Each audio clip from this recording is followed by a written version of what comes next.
नाम है मोनिका और मैं आपके लिए लेकर आई हूँ इस कहानी का अगला एपिसोड। एकांश और यष्टि काफी टाइम तक श्रेया को ऐसे ही थामे रहे। अब जाकर श्रेया थोड़ी शांत हुई। एकांश आज जिम जाने की जगह श्रेया को अपनी आर्म्स में लेकर वापस बेड पर लेट गया। यष्टि वहां से उठकर नहाने चली गई। एकांश ने अभी अभी मन बनाया कि आज वो श्रेया और यष्टि को लेकर कुछ दिनों के लिए बाहर जाएगा। यष्टि जल्दी ही नहाकर नीचे श्रेया की पसंद का ब्रेकफास्ट बनाने चली गई। एकांश ने अनुज को फोन किया। हेलो अनुज। अनुज ने फौरन अलर्ट होते हुए जवाब दिया, जी बॉस, गुड मॉर्निंग। एकांश ने आगे बोलना शुरू किया, I want you to take care of work for some days and yes, don't interrupt until it's very important. Anuj ने जी बॉस कहा क्योंकि एकांश से ये पूछने की उसमें हिम्मत नहीं थी कि उसे ऐसा क्यों करना है। उल्टा अनुज खुशी था कि चलो कम से कम कुछ दिन उसे एकांश की डांट तो नहीं खानी पड़ेगी। एकांश ने अब यष्टि को बुलाया और पैकिंग करने के लिए कहा।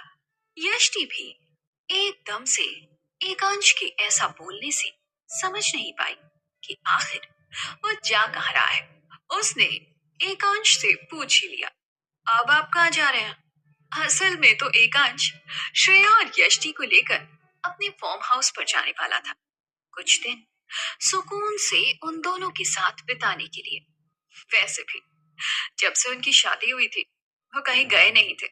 ये उनकी पहली आउटिंग थी साथ में। एकांश ने यष्टि से कहा, यार यष्टि, तुम सवाल बहुत पूछती हो, बस पैकिंग कर लो और इतना जान लो कि हम तीनों बाहर जा रहे हैं। अपनी बात पूरी करते हुए एकांश ने उसे अपनी पैकिंग करने के लिए भी बोल दिया। सबसे पहले सबने नीचे आकर ब्रेकफास्ट किया।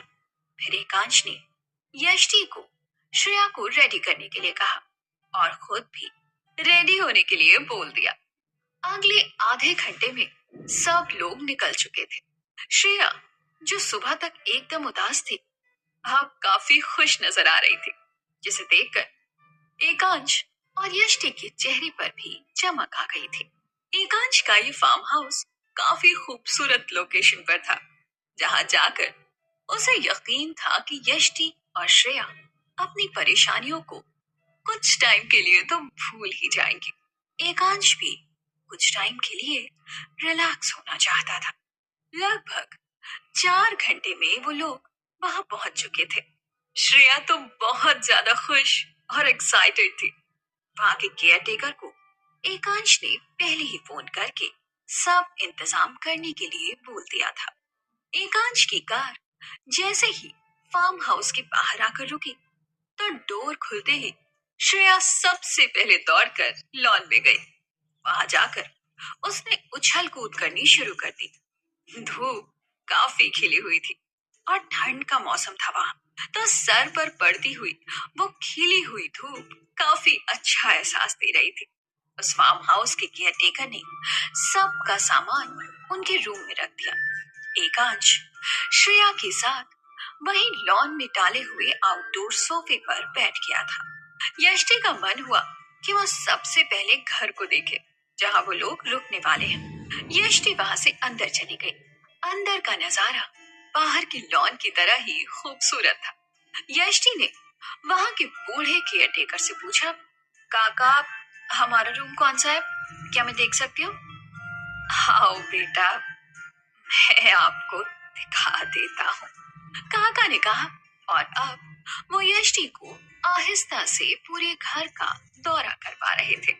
यष्टि पूरे घर को काफी गौर से देख रही थी। उसे वो घर बहुत पसंद आ रहा था। पूरा घर देख लेने के बाद यष्टि ने सबसे पहले जाकर रूम में चेंज किया।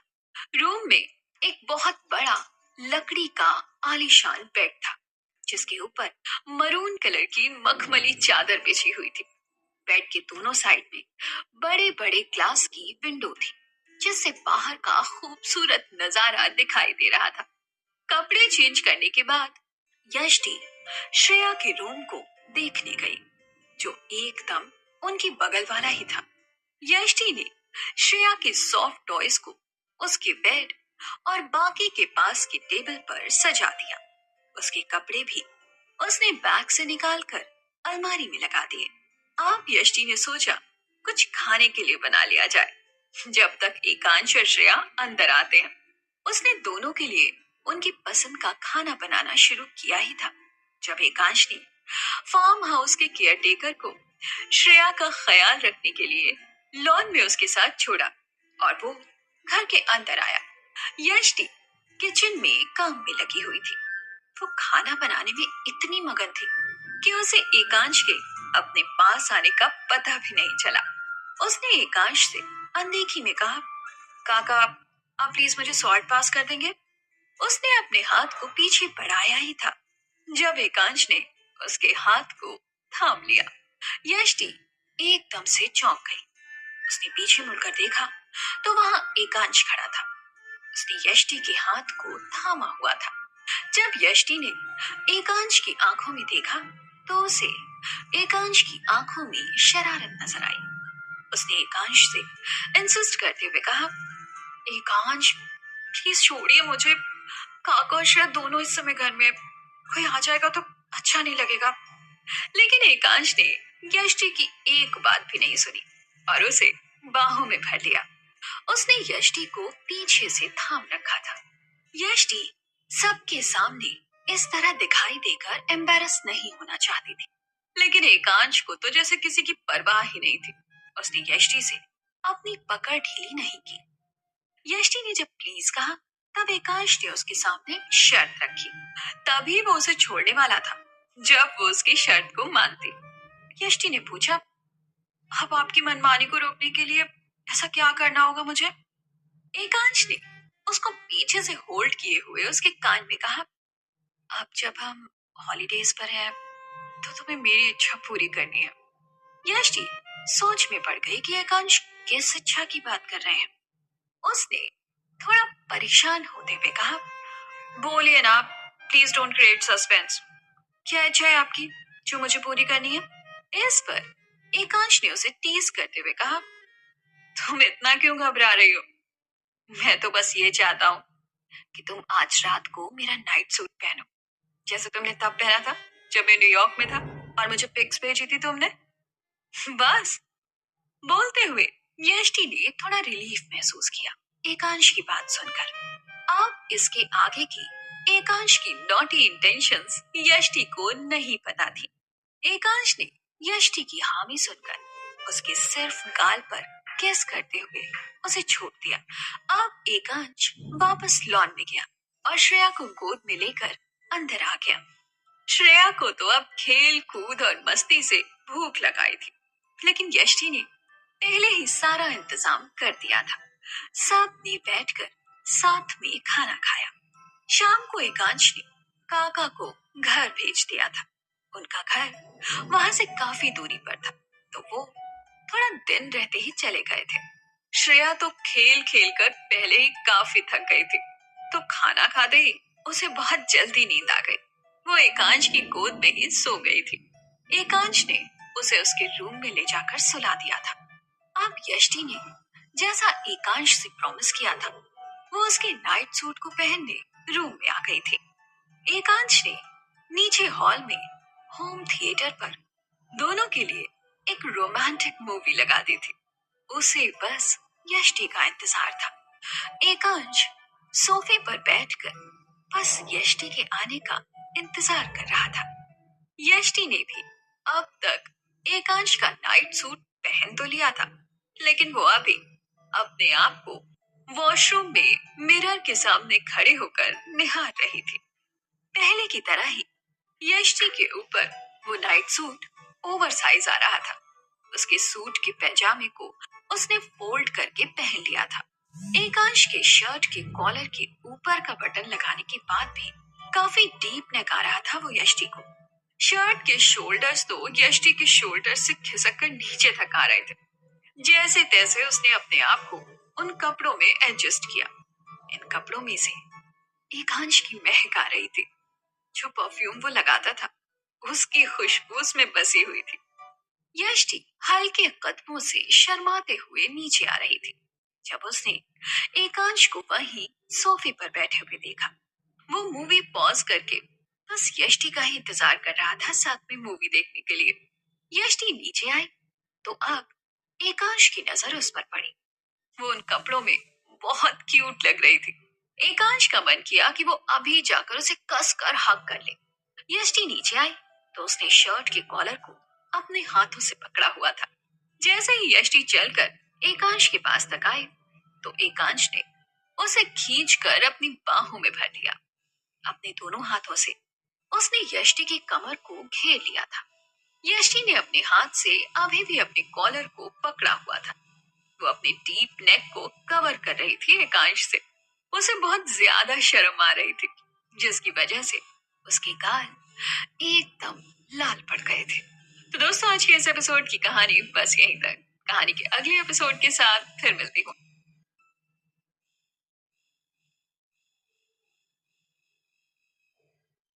स्टोन ड्राई टेक्नोलॉजी से तैयार एक्स्ट्रा चोकर वाला नरिश मल्टीग्रेन आटा और चक्की फ्रेश आटा। समझी? समझ गई न्यूट्रिशन चैंपियन? तो सेहत की सुनो, नरिशी चुनो। एकांश का एक एक जेस्चर बहुत ज्यादा स्वीट था। यष्टि मन में यही सोच रही थी कि इस शख्स को देखकर तो ये बिल्कुल भी नहीं लगता कि ये किसी को मार भी सकता है या किसी को घायल कर सकता है।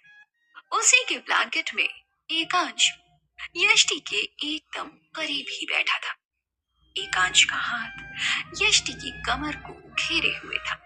यष्टि ने अभी अपने सर को एकांश के कंधे पर टिका दिया था। होम थिएटर पर एकांश ने एक रोमांटिक मूवी लगाई। दोनों मूवी को काफी एंजॉय कर रहे थे।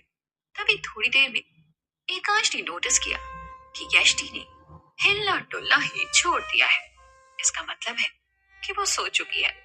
एकांश ने अब अपने हाथों से उसे शोल्डर से पकड़ लिया।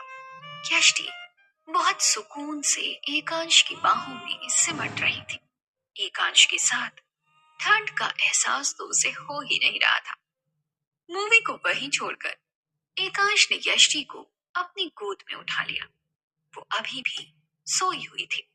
एकांश यष्टि को दबे पांव से रूम की तरफ लेकर गया। वो नहीं चाहता था कि यष्टि की नींद खराब हो जाए। उसने यष्टि को बेड पर लिटा दिया। यष्टि बड़ी खूबसूरती से अपने में सिमट कर सोई हुई थी। एकांश की नजर एक बार फिर यष्टि के डीप नेक की तरफ चली गई। वैसे तो उसने यष्टि को टॉवल में भी देखा था, लेकिन पता नहीं क्यों इस समय यष्टि को इस तरह ही अपने ही कपड़ों में देखकर एकांश के अंदर एक हलचल सी मची हुई थी। वो यष्टि को पाना चाहता था, लेकिन उसकी मर्जी से। और यष्टि थी जो एकांश का इंतजार खत्म ही नहीं होने दे रही थी। एकांश ने अपनी नजरों को फेरा और यष्टि को ब्लैंकेट से एक बार फिर से कवर कर दिया। एकांश भी आकर बेड की दूसरी साइड में लेट गया। यष्टि को सिकुड़ता देखकर एकांश ने उसे अपनी बाहों में समेट लिया। एकांश के रहते उसे ठंड का एहसास नहीं हो रहा था। एकांश ने यष्टि के चेहरे को अपने सीने से लगा लिया। एकांश के हाथ यष्टि को टाइटली होल्ड किए हुए थे। लेटने की थोड़ी देर में ही एकांश को भी नींद आ गई।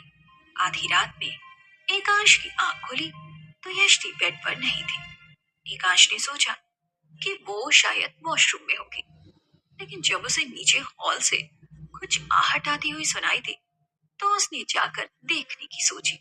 एकांश बेड से निकला और धीरे कदमों से नीचे की तरफ बढ़ने लगा। नीचे काफी अंधेरा था। अब एकांश को यष्टि की फिक्र हो रही थी, क्योंकि वही थी जो रूम से गायब थी। वैसे तो किसी की हिम्मत नहीं होती एकांश वालिया के घर में उसके रहते हुए एंटर करने की, लेकिन इस समय आहटे सुनकर एकांश भी अलर्ट हो गया था। वो धीमे धीमे अंधेरे में दिख रही उस परछाई की तरफ बढ़ा। एकांश ने दबे पांव से जाकर उस परछाई को अपनी दोनों मजबूत बाहों में जकड़ लिया। लेकिन जैसे ही उसने ये किया, उसे एहसास हो गया कि ये तो यष्टि ही है। एकांश ने यष्टि से इस समय उसे अपनी बाहों में कसकर जकड़े हुए उसके कान में लगभग फुसफुसाते हुए पूछा, इतनी रात में यहाँ क्या कर रही हो? यष्टि ने बड़ी मासूम आवाज में कहा, मुझे भूख लगी थी, मैं कुछ खाने आई थी। एकांश का दिल एकदम मेल्ट हो गया यष्टि की ये मासूम बातें सुनकर। उसने उसे अपनी तरफ पलटते हुए कहा, ओ, तो मेरी यष्टि को भूख लगी थी, तो चोरों की तरह क्यों खा रही हो अंधेरे में? अगर मैंने तुम्हें चोर समझकर हिट किया होता तो?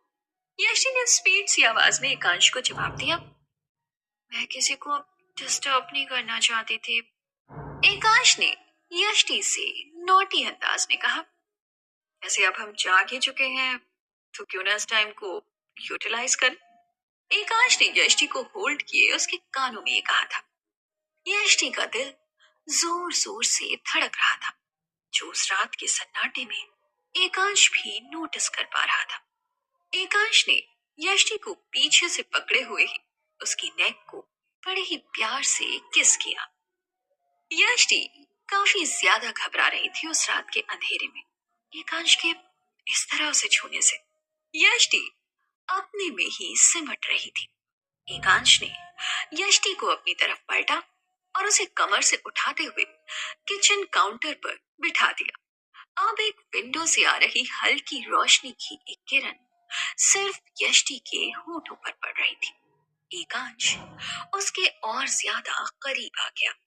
उसने यष्टि के ऊपर धीरे धीरे झुकना स्टार्ट किया, जिसकी वजह से किचन काउंटर पर यष्टि भी झुकती ही जा रही थी। उसने अपने दोनों हाथ टिकाकर जैसे तैसे बैलेंस बनाया। एकांश ने भी अपने दोनों हाथों को उसके दोनों तरफ टिका दिया। जितना एकांश झुक रहा था, उतना यष्टि भी नीचे झुक रही थी। आखिर वो लास्ट पॉइंट आ ही गया, जब यष्टि के पास और पीछे झुकने की जगह नहीं बची। उसकी कमर उस ठंडे किचन काउंटर से जा लगी। ठंड से यष्टि के एकदम से रोंगटे खड़े हो गए, लेकिन साथ ही उसे अपने ऊपर झुके हुए एकांश के शरीर से निकलती हुई गर्मी का भी एहसास अपने शरीर पर हो रहा था। एकांश ने यष्टि के सर के पास अपने दोनों हाथों को टिकाते हुए उसके चेहरे को घेरा और अपने होठों को यष्टि के होठों के एकदम नजदीक लाते हुए कहा, यष्टि, तुम्हारी ये खुशबू मुझे पागल कर रही है। एकांश का इतना कहना था कि यष्टि ने शर्म से एक बार फिर अपनी आंखें बंद कर ली। एकांश उसके और भी करीब आया। एकांश की पूरी बॉडी यष्टि की बॉडी को छू रही थी, जहां जहां वो उससे टच हो रहा था। यष्टि को एकांश के टच से गर्मी फील हो रही थी। एकांश ने अब और एक पल का इंतजार ना करते हुए यष्टि के होठों को चूम लिया। एकांश बड़े ही सेडक्टिव अंदाज में यष्टि के होठों को किस कर रहा था। यष्टि भी अब उसे रोक पाने में नाकाम साबित हो रही थी, और वो रोकना चाहती भी नहीं थी। जितना एकांश उसकी तरफ आकर्षित था, उतना यष्टि भी थी। बस एकांश एक्सप्रेस करता था और यष्टि छुपाती थी। लेकिन जब एकांश अपनी फीलिंग्स को एक्सप्रेस करता था, तब यष्टि भी उसे नहीं रोकती थी। एकांश के किस करने में अब थोड़ी वाइल्डनेस आ गई थी। एकांश के होंठ यष्टि के होठों को चूमते ही जा रहे थे। उसने यष्टि को सांस लेने की भी फुर्सत नहीं दी थी। यष्टि को तब सांस आई जब उसके होंठ एकांश के होंठ की गिरफ्त से छूटे। लेकिन अब एकांश के होंठ यष्टि की नेक को किस कर रहे थे। जितने पैशन और वाइडनेस से वो उसके होठों को चूम रहा था, उससे ज्यादा पैशन और वाइडनेस से वो अब यष्टि की नेक को किस कर रहा था। अंधेरे में एकांश ने यष्टि के नाइट सूट्स के बटन्स को खोलना स्टार्ट किया और नेक से नीचे की तरफ बढ़ने लगा। जब यष्टि ने उसके चेहरे को अपने दोनों हाथों में लेते हुए कहा, एकांश, मुझे ठंड लग रही है, क्या हम रूम में चल सकते हैं? "हम्म, ओके", कहते हुए एकांश यष्टि से अलग हुआ। लेकिन अगले ही पल उसने यष्टि को एक बार फिर से अपनी तरफ खींचकर अपनी बाहों में भर लिया। यष्टि के शर्ट के दो बटन्स एकांश ने अब तक खोल दिए थे, जिसे ठीक करने का टाइम भी एकांश ने उसे नहीं दिया और उसे अपनी गोद में उठा लिया। अब एकांश के कदम ऊपर रूम की तरफ बढ़ रहे थे।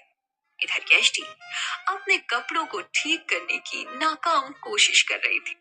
वो अच्छे से जानती थी कि वो आज एकांश के पैशन को रेसिस्ट नहीं कर पाएगी।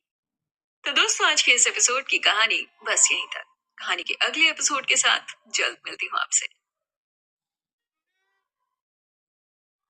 दोस्तों, मेरा नाम है मोनिका और मैं आपके लिए लेकर आई हूँ इस कहानी का अगला एपिसोड। एकांश के सीढ़ियों पर एक एक बढ़ते कदम के साथ यष्टि के दिल की धड़कनें भी बढ़ती जा रही थी। एकांश के इतना नजदीक आने से यष्टि को बहुत ज्यादा घबराहट हो रही थी, लेकिन उतना ही कंफर्ट भी उसे उसकी बाहों में मिल रहा था। ये सिचुएशन ऐसी थी कि ना वो गलते बनता और ना ही निगलते बनता। एकांश यष्टि को लेकर रूम में आ चुका था। उसने रूम का डोर खोला तो सामने ही बेड दिखाई दे गया। एकांश के कदम बेड की तरफ ही बढ़ रहे थे। यष्टि अभी भी उसकी बाहों में थी। उसने एक हाथ से एकांश के कंधे का सहारा लिया हुआ था और दूसरे हाथ से उसने एक बार फिर से अपनी नाइट शर्ट की कॉलर को पकड़ा हुआ था। लेकिन क्या वो एकांश को रोक सकते थे? जब एकांश उससे एक कदम आगे बढ़ चुका था, एकांश ने उसे धीरे से बेड पर लेटाया। उसने यष्टि के चेहरे पर झुकते हुए पूछा, क्या तुम इस सब के लिए रेडी हो? क्योंकि मैं तुम्हारे करीब आने के लिए अब और इंतजार नहीं कर सकता। मैं तुमसे बहुत प्यार करता हूँ। ये सब बोलते हुए भी एकांश के होंठ यष्टि के होंठों के एकदम नजदीक ही थे। वो किसी भी पल झुककर उन्हें छू सकता था। यष्टि ने अपनी तेज हो चुकी सांसों को थामते हुए कहा, एकांश, मुझे कुछ और वक्त चाहिए। एकांश ने यष्टि की ये बात सुनते हुए यष्टि के होंठों को चूम लिया। जब वो रुका तो उसने यष्टि से कहा, मुझे तुम्हारी यही ऑनेस्टी बहुत पसंद है। एकांश यष्टि के और करीब नहीं गया और वहां से उठकर वो बेड पर अपनी साइड में आकर लेट गया। यष्टि ने अपने चेहरे को एकांश की तरफ करने की हिम्मत नहीं की। उसने अपना चेहरा दूसरी तरफ मोड़ लिया। अभी कुछ देर पहले बिताए हुए उन पलों को एकांश और यष्टि दोनों अपने मन में एक बार फिर से जी रहे थे। रूम में एकदम अंधेरा था। एकांश की तो नींद उड़ चुकी थी। अचानक से उसे अपने आप से कुछ लिपटता हुआ महसूस हुआ। वो नाजुक और सॉफ्ट बाहें और किसी की नहीं बल्कि यष्टि की थी, जिसको एकांश अंधेरे में छूने से ही पहचान गया था। यष्टि ठंड से एकांश में सिमट रही थी। एकांश ने भी यष्टि को अपनी बाहों में भर लिया। सुबह हुई तो यष्टि पहले ही उठ चुकी थी। एकांश ने जब अपने बेड की साइड को खाली पाया तो वहां से उठकर नीचे आया। उसने देखा कि यष्टि किचन में सबके लिए ब्रेकफास्ट बना रही थी। श्रेया अभी भी सोई हुई थी। एकांश चलकर यष्टि के नजदीक आया। आज उसने यष्टि के ज्यादा करीब ना आकर बस उसको हक करके गुड मॉर्निंग कहा, जिसके बाद वो श्रेया के रूम में उसे उठाने के लिए चला गया। यष्टि हैरान थी कि एकांश को क्या हुआ जो आज सिर्फ हक से ही काम चला लिया। उसके साथ कल रात तो एकांश कुछ ज्यादा ही पैशनेट हो रहा था। यष्टि ने अपना नाश्ता बनाना जारी रखा। उसने वहां भी एकांश और श्रेया की पसंद का ही खाना बनाया था। थोड़ी देर में एकांश श्रेया को अपनी गोद में लेकर नीचे आ रहा था। श्रेया अपनी आंखें ऐसे मसल रही थी जैसे वो अभी अभी सोकर उठी हो। श्रेया ने यष्टि को देखते ही उसकी तरफ अपनी बाहें फैला दी। यष्टि ने भी उसे एकांश की गोद से अपनी गोद में ले लिया। वो काफी ज्यादा खुश थी वहां आकर। आज एकांश का आउटिंग का प्लान था। उसने यष्टि की आंखों में देखते हुए कहा, यष्टि, कल रात के लिए सॉरी। मैं अपने पैशन को कंट्रोल नहीं कर पाया। नॉर्मली मैं ऐसा नहीं हूं। I have a very good self control. लेकिन तुम्हें देखकर मैं अपना कंट्रोल खो देता हूँ। ये सब बातें करते वक्त एकांश के दोनों हाथ श्रेया के कानों को कवर किए हुए थे। यष्टि को एकांश की यह हरकत काफी क्यूट लग रही थी। उसने एकांश से कहा, नहीं, सॉरी की जरूरत नहीं है। सिर्फ आपने ही नहीं बल्कि मैंने भी अपना कंट्रोल खो दिया था। उसने इतना बोलकर अपने चेहरे को फेर लिया। एकांश समझने की कोशिश कर रहा था, क्या सच में यष्टि को भी मेरे लिए वही फीलिंग्स है? अगर है तो ये बोल क्यों नहीं देती? एकांश ने वहां से एक एप्पल उठाया और आकर ब्रेकफास्ट टेबल पर बैठ गया। यष्टि ने श्रेया को भी एकांश के साथ बिठा दिया। दोनों चाचू और भतीजी आपस में खेलने में बिजी थे। कभी एकांश एप्पल की एक बाइट श्रेया को खिलाता तो कभी खुद खाता। तभी यष्टि वहां ब्रेकफास्ट सर्व करने आई तो एकांश ने एप्पल को उसकी तरफ बढ़ा दिया। यष्टि ने भी एक बाइट ले लिया। कहते हैं झूठा खाने से प्यार बढ़ता है। एकांश ने यष्टि की तरफ आंख विंक करते हुए कहा। वो समझ गई कि एकांश का इशारा किस तरफ है। यष्टि वहां से वापस किचन की तरफ चली गई। कुछ ही टाइम में उसने सबके लिए ब्रेकफास्ट लगा दिया। श्रेया की पसंद के पैनकेक्स और जूस, एकांश की पसंद का ब्रेकफास्ट, पोहा, ब्लैक कॉफी और ग्रीन सैलेड। जब उसने सब कुछ टेबल पर सजा दिया तो एकांश ने उससे पूछा, तुम्हारा ब्रेकफास्ट कहाँ है? जो आप लोग खाओगे मैं भी वही खाऊंगी। यष्टि ने जवाब दिया तो एकांश उसकी बात से हैरान था कि उसे सिर्फ श्रेया और मेरी परवाह है, खुद की तो कोई फिक्र ही नहीं है। एकांश को तो ये भी नहीं पता था कि उसे खाने में क्या पसंद है या उसकी हॉबी क्या है, बल्कि उसे तो यष्टि की काफी सारी रेगुलर आदतों का भी पता नहीं था। जैसे ब्रेकफास्ट के साथ उसे चाय पीना पसंद है, ठंडी चीजें खाने से यष्टि को सर्दी हो जाती है, उसको बालों को बांधने से ज्यादा उन्हें खुला रखना पसंद है, यष्टि को चूड़ियां पहनना पसंद है जो एकांश को नहीं पसंद। और भी ऐसी बहुत सी यष्टि की आदतें हैं जो एकांश नहीं जानता था, लेकिन अब वो यष्टि को पूरी तरह से जानना चाहता था। यष्टि ने एकांश को सजेस्ट किया, क्यों ना हम लोग घर पर ही कुछ खेलें? बाहर काफी सर्दी है और श्रेया को यहाँ सर्दी पकड़ लेगी तो दिक्कत हो जाएगी। यहाँ तो दूर दूर तक कोई डॉक्टर भी नहीं मिलेगा हमें। एकांश को यष्टि की बात लॉजिकल लगी तो उसने हाँ कर दिया। अब एकांश ने उससे ही पूछ लिया, तो फिर क्या खेलना चाहिए हमें? एकांश ने थोड़ी नॉटी टोन में यष्टि की तरफ देखते हुए कहा तो यष्टि ने भी समझते हुए फौरन जवाब दिया, हम बच्चों का खेल खेलेंगे। एकांश ने फौरन ही उसकी बात का जवाब दिया, ओ गॉड यष्टि, तुम्हारा दिमाग कितनी गलत डायरेक्शन में सोचता है, मैं भी बच्चों के खेल की बात कर रहा था। आप यष्टि छेप गई एकांश की बात सुनकर। श्रेया चुपचाप से अपना खाना खत्म करने में बिजी थी। यष्टि ने एकांश से कहा, हमारा गेम श्रेया डिसाइड करेगी। लेकिन वो कैसे? एकांश ने यष्टि से पूछा। अभी एकांश यष्टि की ट्रिक्स से अनजान था। अब तक न जाने वो कितनी ही ट्रिक्स अपना चुकी थी श्रेया के लिए। यष्टि ने श्रेया की तरफ देखते हुए कहा, बेटा, चाची आपके सामने 4 गेम्स की ऑप्शन रखेगी, आप उनमें से चूज करके बताओगे कि कौन सा गेम खेलना है। और आज आपके चाचू भी हमारे साथ खेलेंगे। श्रेया ने खुश होते हुए जोर जोर से ताली बजाई। इससे पता चल रहा था कि श्रेया अपने चाचू के साथ कितनी खुश है। यष्टि फौरन एक पेन ढूंढ कर लाई और उसने अपनी 4 उंगलियों पर अलग अलग गेम्स के नाम लिखे और उसे श्रेया के सामने किया तो श्रेया ने हमेशा की तरह अपनी पसंद का गेम ही सिलेक्ट किया, हाइड एंड सीक। ये बात यष्टि को भी पता थी कि श्रेया को कौन सा गेम पसंद है और उसे छिपने से ज्यादा ढूंढना पसंद है। तो अब बारी थी एकांश और यष्टि के छुपने की।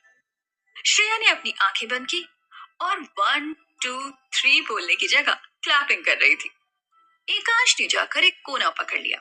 वो वाकई में बहुत अनाड़ी था इन गेम्स में। यष्टि और श्रेया एकदम प्रो प्लेयर थी इस गेम की। यष्टि एकांश के पास गई और उसका हाथ पकड़ते हुए कहा, आप अगर नहीं पकड़े जाना चाहते हैं तो मेरे साथ चलिए। एकांश यष्टि के पीछे पीछे चल रहा था और यष्टि उसे हाथ पकड़कर बड़े ही आराम से अपने साथ ले जा रही थी। श्रेया की नजर में आना बहुत आसान था क्योंकि वो अक्सर यष्टि के साथ ये गेम खेलती है। एकांश के लिए हाइडिंग स्पॉट ढूंढना मुश्किल हो रहा था। आखिर वो इतने भारी भरकम लंबे चौड़े इंसान को कहाँ छुपाए। तभी उसकी नजर हैवी कर्टन पर पड़ी। यष्टि ने एकांश को साथ ले जाकर वहां छिपने के लिए कहा। एकांश कर्टन के पीछे खड़ा हो गया, लेकिन उसने यष्टि को भी वहीं अपनी बाहों में खींच लिया। तुम भी मेरे साथ यहीं छुपोगे? एकांश ने यष्टि की कमर को अपने हाथ से होल्ड करते हुए कहा। यष्टि की कमर को एकांश अपने एक हाथ से नाप सकता था। कह सकते हैं कि यष्टि की कमर कुछ ज्यादा ही पतली थी और एकांश के हाथ कुछ ज्यादा ही बड़े थे, जिससे यष्टि को यह शिकायत थी कि वह जिमिंग की वजह से सख्त हो गए हैं। यष्टि बोले भी तो कैसे? अगर बोलेगी तो श्रेया उन्हें फौरन पकड़ लेगी। वो एकदम साथ कर एकांश के एकदम करीब ही खड़ी रही। अब तो एकांश के लिए भी ये गेम फेवरेट बन गया था। तो दोस्तों, आज के इस एपिसोड की कहानी बस यहीं तक। कहानी के अगले एपिसोड के साथ जल्द मिलती हूँ आपसे।